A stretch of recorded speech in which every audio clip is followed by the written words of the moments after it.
All right, it's that time of year. Budgets are resetting, revenue projections often reset, and you'll hear things around the office like we need to improve revenue, we need to improve margins, but you may be thinking, gosh, I really don't know where to start with that.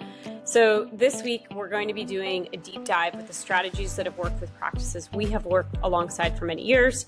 We've worked with some of the best COOs, office managers, CFOs who have driven revenue growth alongside our team helping with billing so that they can improve revenue and margins together. So today we're going to talk about 6 concrete operator level moves that you or your office can do, and we'll provide some resources so that you can do that as well. So by the end of this episode, you will know exact revenue and visit goals you need per office if you have multiple locations, per provider, whether you actually have the capacity to hit those numbers, right? Do you have the ability to do that with the current model you have? How many patients and referral partners you realistically need to get there? We'll talk a little bit about patient AR and insurance AR and how these may be quietly killing your cash flow.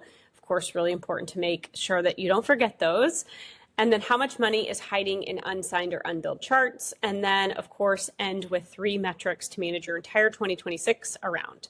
So before I want to jump in, I do want to know that we created a playbook and a worksheet in a PDF form that you can go alongside. So there's 2 documents there. So head on over to natrevmd.com/margin protection to help go along. Link is also in the show notes. As you guys know, we are a full service medical billing and coding company. We help medium to large size practices, surgery centers, really have better stability when it comes to billing revenue. We're really big on heavy communication, high touch with our managers who are helping anything from front office process to communication about your metrics at the end of the month. So whether you're an owner or you're managing a large office, this episode is for you, and feel free to check us out at natrevmd.com. So I do want to start with a simple framework. I think you guys all know I'm a huge fan of Alex Hormozi. And he has just had so much really good content this year. But he talks about 3 ways to grow any business, right? Get more customers, or in this case, patients. Increase how much they're worth to the practice, right? Are they buying over and over again? Are they coming back for more? Or do you have other services that you're, potentially, having them get from your office, right? So that could be wellness or subscription models. There's a whole bunch of other things that you could be providing to these patients, as well as seeing them for their, wellness visits or their sick visits. And so today we're going to talk about how to make sure that the math that you have for your practice makes sense, and some of the levers that you can pull to, again, help increase the revenue in your practice. And we'll kind of touch on those 3 different principles that Alex has. So even if you hate math, and I definitely get it, you know that the math has to make sense. And so you do have to have someone in the office, whether it's you, the owner, the practice manager, COO, somebody in the office who can get behind and do this evaluation. All right, so first comes first. So we're going to talk about 6 different tips. So this is tip number 1.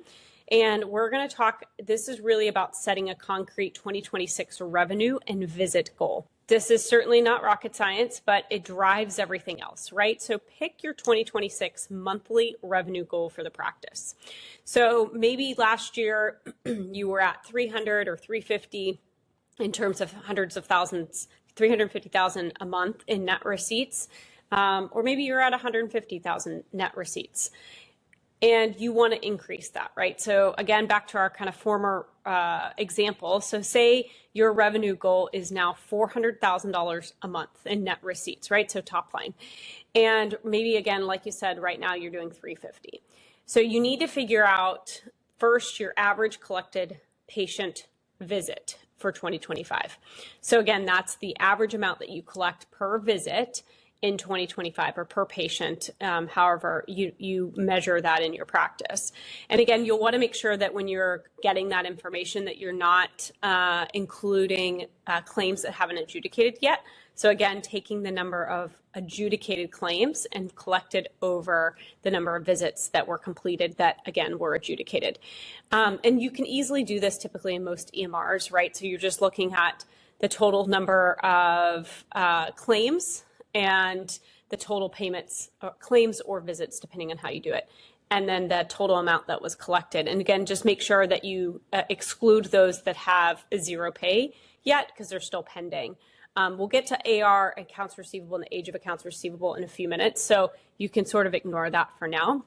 But again, just take your total collections for the year and divide it by your total visits that, again, had paid. And so for this example, we're going to say it's $200 per visit. Again, that may be $150 for pediatrics internal medicine, maybe $200 or plus, depending on your subspecialty. So then your monthly visits is going to be what you want to go after, right? And so that is calculated by your revenue goal divided by your collections per visit. So in our example, right, you're at $400,000 divided by $200, which equals you need to hit 2,000 visits per month on average. And of course, we don't want you to stop there, right? Break that down further. Then how many visits per office if you have multiple sites, right?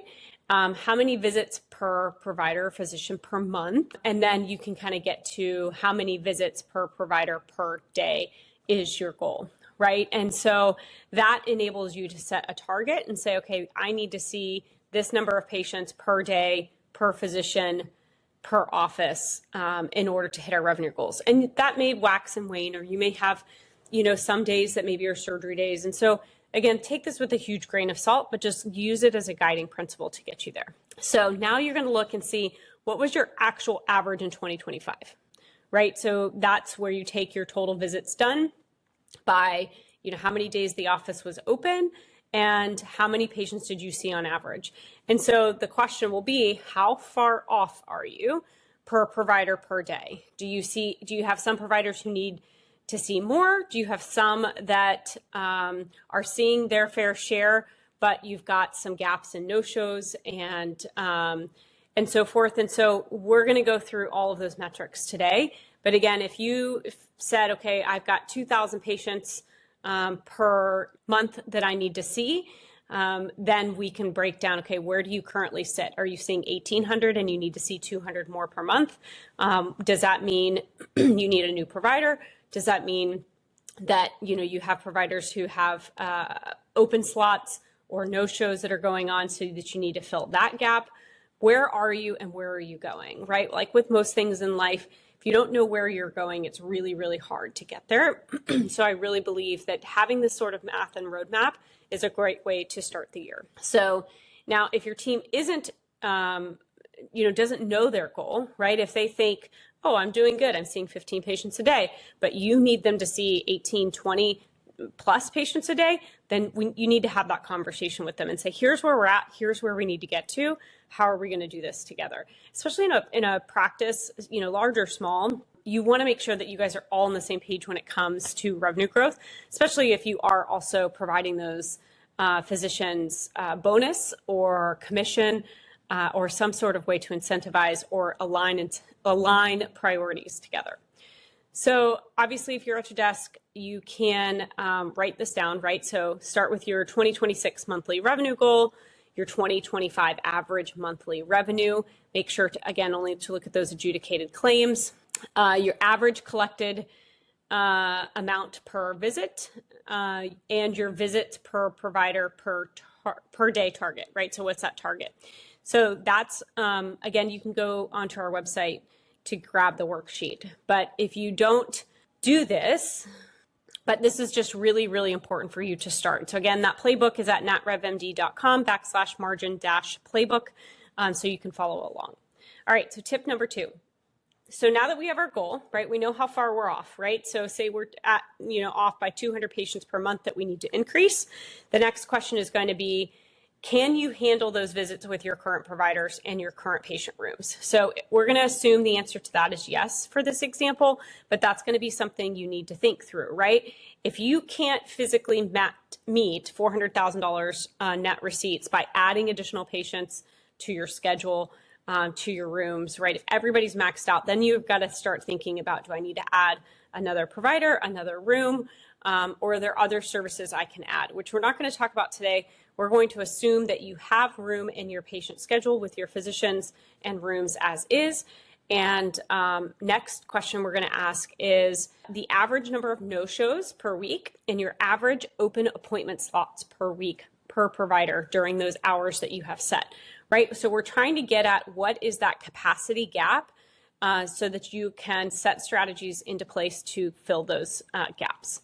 So again, add those together. So let's say you have 20 no-shows, you have 15 open slots. So say you have 35 wasted slots per week. Now multiply that again by your office average collected amount per visit, right? That $200 per visit, that's $7,000 per week, which is over $350,000 per year walking out the door because of no-shows and open slots. And so that's going to be a target to go after.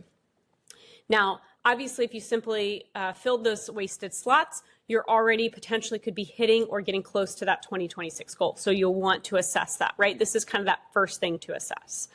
Obviously, if you don't have enough providers or rooms to hit that target, then that revenue goal shouldn't be your goal, right? So then that's a different situation where if that revenue is your goal, it's not going to be adding volume. It's going to be adding things like memberships or products or getting a different office or increasing your room capacity or your provider capacity. So again, that is obviously something to think about and certainly something that we can talk about in a different podcast. So in the 2026 margin protection playbook that we put together, there is a capacity leak page with these formulas that are already laid out so that you and your team can sit down, look at these numbers, and then follow and track these numbers on a month-by-month basis. All right, so tip number 3. Then you're going to want to look and say, okay, I have a gap, right? Now I need to fill the gap. So with patient and referral volume plans, what we're going to talk about next. So now that you know the number of visits you need per month and that you can physically handle them, right? You've got the physicians, you've got the rooms, then you need a volume plan. And so how do you get enough patients on the schedule? And so here are 2 main levers that we've seen our larger practices do with great success. And the first is for existing patients, right? You've already have these patients, but how many additional visits per month do you need versus 2025? And again, let's say that extra was 200 visits per month. So then assign someone from your team to call and text overdue patients, annuals, chronic follow-ups, post-op checks, anyone that should be seen but hasn't been. And I recognize post-op checks are not always a billable item, but again, it gets folks in the door. It reminds them of what you're there for. You're there to help their health and wellness, as much that you can connect with your patients and get them again, especially for family practice, internal medicine, OBGYN, where you're going to see these patients oftentimes, more than once a year, especially if they have chronic illnesses. So if you can schedule just 50 extra patients a week between all the physicians and mid-levels, then that extra 200 visits a month becomes easy. Now, again, depending on how large you are, that may be a huge number. So again, you'll just want to gauge what your number truly is, and then first start by trying to schedule extra patients who haven't been in, are due now. And this is a great time of year to do that, right? It's January. People need to be scheduling their wellness checks, coming in, or any chronic follow-ups. Get them scheduled. So again, these are people you already know that they're not new marketing. So these are easy folks to call and just check in on. Now, next, referral partners. You've heard EntreMD and Dr. Una talk about referral partners. If you listen to her podcast, if you don't, head on over there. She's a great resource. But we've seen some of our practices really lean in on referral sources, and I highly, highly recommend it. So, right, you know where your patients are coming from. And if you do have referral partners, or if you don't and you need to get some, referral partners are offices locally who would refer patients to your office, right? So if you are an OBGYN, maybe you're getting referrals from an internal medicine or pediatric practice. And so maybe one of those referring offices already sends you 5 patients a month and you have a great relationship with them. So then it's about 5 similar offices to help get an additional 5 referral patients per month per office that is a referral source. And so that could be an additional 25 patients a month. And I know this is not the sexy, fun stuff we all went to medical school for. If you're a practice manager or COO, you know that this is the bread and butter of of what you need to be doing in order to grow a practice. So it's all about volume, and want to make sure that you've got the right volume coming from the right places, and that you're staying connected with those referral sources so that they remember you, and that you can go in person. You can drop off pamphlets. Doctors can visit if they say have a slow, open day. Give them, if you have physicians who say have an open schedule, right? Don't have all their slots filled. Maybe they have an entire half afternoon that they could, build a list of referral offices in the 20-mile radius, and that's who they go visit. And they introduce themselves, they give a pamphlet, maybe leave something with a photo on it so that they can put a face to a name, and make that connection. If, for example, your physicians are a little bit more busy and they don't have time to do that, then identify someone in the office, again, that COO, office manager, who can, again, either visit in person, call using a script, set a contact goal where they're going to say, I'm going to connect with 5 referral offices per week. Maybe that's 20 per month. And again, this is not fancy, expensive marketing, but it's blocking time off on their calendar and making phone calls. Again, you can use AI to make the scripts. You can use AI to make the lists even, and then have your office manager, again, getting in contact with them. So somebody should be doing this if you are looking to grow in 2026. All right, tip number 4. Patient AR, accounts receivable, that's over 120 days. So patient AR is one of the most painful things. I hate seeing it with offices. As you guys know, as a billing company, we send out statements. We don't typically get involved with the collections part. We certainly help offices with sending collection reports to the collection agency and so forth, but we aren't typically chasing down that like a collection agency. And I see offices trying to do this. They're trying to call patients AR, over 120 days old. It's just almost impossible to collect unless you see those patients frequently. And if this bucket is big, that's margin you've already earned, right? But haven't been able to collect on. And so, obviously really important that you go after that as best you can. There's several tools out there that you can use in your EMR to text, email. There's a service called Collectly, which again, no affiliation, but we have seen some good experience with. With that being said, right, so if you have a patient AR issue and your patients don't like to pay when they get statements, then it's important to implement a clear policy, right? Patients with past due balances must either pay in full or be on a payment plan before being seen. And you need to stick to that. Obviously for non-urgent visits. If it's something urgent, that's a different story, but really need to set this and act that out this year. And then second is going to be looking to understand how you can implement and prevent AR from coming onto the books in the first place, right? So where does patient AR come from? So obviously copays, deductibles, especially this time of year as they're all resetting, they're all going to reset in January, or most of them will. But so to stop new AR from flowing into that over 120-day bucket, obviously, your billing team's typically sending out statements every 30 days. You can text and email as often as you like or as your system would like. Sometimes those come with a fee, so you do have to kind of understand that piece. But more importantly, before they even come in, right, you've checked eligibility, their copays, they've got a deductible, they may have a co-insurance, you've got to have them pay something upfront. Copays are typically easy to calculate. The rest gets a little wonky when it comes to not knowing what CPTs you're dropping. So I really recommend creating a flat fee schedule of what patients need to put down as a deposit, right? If you're a surgical subspecialty, that, can be $1,000. If you're in internal medicine or family practice, you can say, we now have a $50 deposit that we take.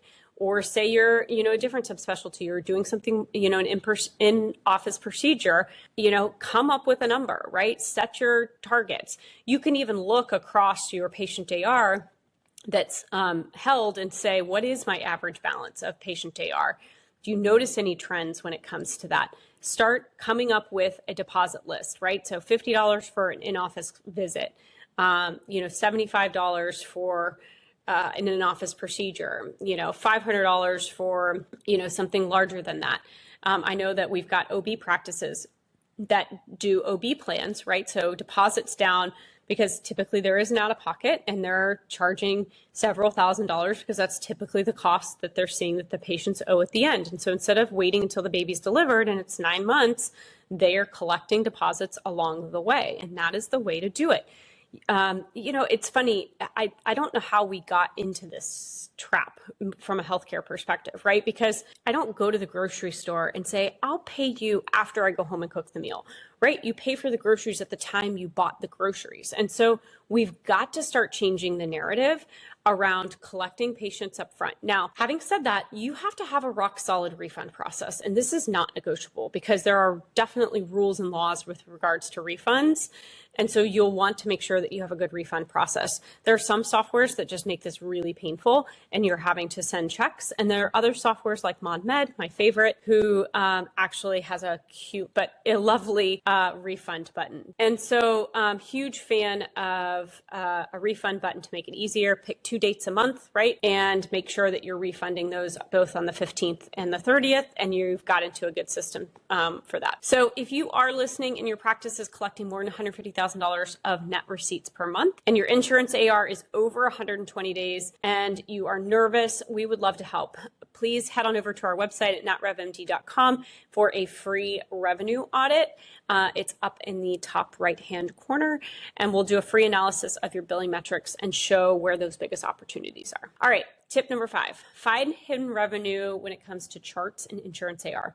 So these are 2 more places where money can sometimes hide. First, unsigned or unbilled charts. So you'll want to make sure that your unsigned charts are signed out every single week, and that if you do have unsigned charts, that again, take that number, multiply it by that average patient collected per visit, and that is the amount of money that your practice could be bringing in. So if you've got 100 different unsigned charts that haven't been sent out, or you haven't coded them, then multiply that by that average collected amount per visit, and that is money you could be missing out on.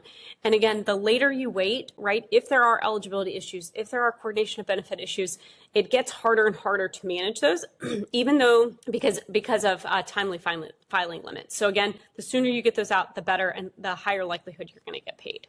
The second one is that insurance AR over 90 days. So you'll want to look at that percentage of insurance AR over 90 days. What is that dollar amount? So general rule of thumb, you'll want that insurance AR over 90 days less than 20%. And so if it's over that, you've got a problem. For surgical subspecialties, it can hover around that 15 to 20%. For non-surgical practices, you'll want to be aiming to get closer to less than 15%. Even some of our practices are less than 5%, especially if they have really, really rock solid eligibility processes in their office or lack of coordination of benefit issues. So really, really important to take a look at that. So if you don't fix those 2 things, then obviously all of this work is going to continue to be an issue with regards to increasing your revenue.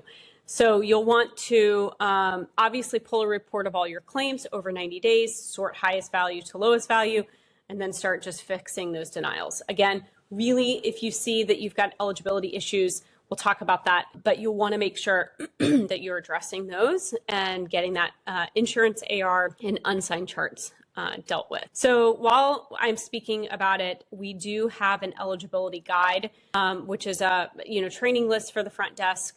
And so if eligibility denials are a big issue for you, you can head on over to notrevmd.com/eligibility-billing-verification and download that guide to help improve that front end eligibility process. All right, so the last tip that we have is we want you to pick 3 metrics to run 2026 around.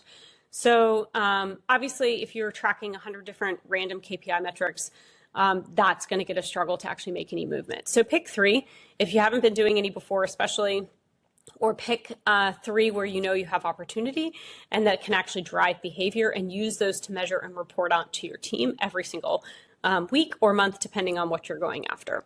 So 3 that we can recommend is that patient AR over 90 days or over 120 days. Again, track that both in dollars and then the percent of total patient AR so that you can track improvement. And then next is the insurance AR over 90 days. Again, looking both in dollars as well as in percent. because if your charges change over time, that percent kind of wiggles a little bit, because again, that denominator is your total accounts receivable, which has to do with charges. And so both looking at it in dollars and percent is really helpful. Just remember, every month when you look at those metrics, more has rolled over. And so you'll just want to make sure that, again, that insurance AR over 90 days is less than 20%, ideally even less than 15%. And then the last metric to track, right, because we talked about revenue goals, is you want to see how many patients were seen versus the goal that you have for your practice. So again, if your goal was to increase revenue, then your visits per provider per day can be something that you track compared to where you're at versus the goal. And then you can even post those, in a break room or post those in the front office. Maybe even have a reward for folks if you do hit those targets this year, whether that's a revenue split or bonuses for your front office staff, something to get everybody aligned to the same goal. I'm a big, big, big believer of getting everybody aligned to the same thing. So again, for each metric, you're going to want to assign an owner, a target, and a cadence for review. And if it doesn't have an owner or review rhythm, it's just not going to happen. You're not going to do anything with it. So really, really important, again, not to just have vanity metrics, but metrics that you actually assigned to have an owner, a target or a goal, and then a cadence for what you're reviewing, so that your action plans of what you're putting into place can then be measured on whether or not they're making an impact. All right, so let's do a quick recap of the 6 tips we provided today. So number 1, set a 2026 monthly revenue goal and back it into visits per provider per day. Second tip was calculate your no-shows and open slots to see if you have the capacity to hit that goal. Build a patient and referral volume plan with overdue patient outreach and proactive referral office contact goals. Again, with the entire place here is to get your revenue up. Attack any sort of patient AR issues you have, clear policies and procedures around how you're going to handle patient AR, and then make sure that you've addressed all your unsigned charts, insurance AR over 90 days, and then pick those 3 metrics. All right, so hopefully this helps, and if so, we'd love for you to share it with a practice, whether that's a COO, an office manager, or somebody else who is running practices day to day. All right, so head on over to natrevmd.com/margin/playbook so that you can block those time with your office, your team, and get things on track for this year.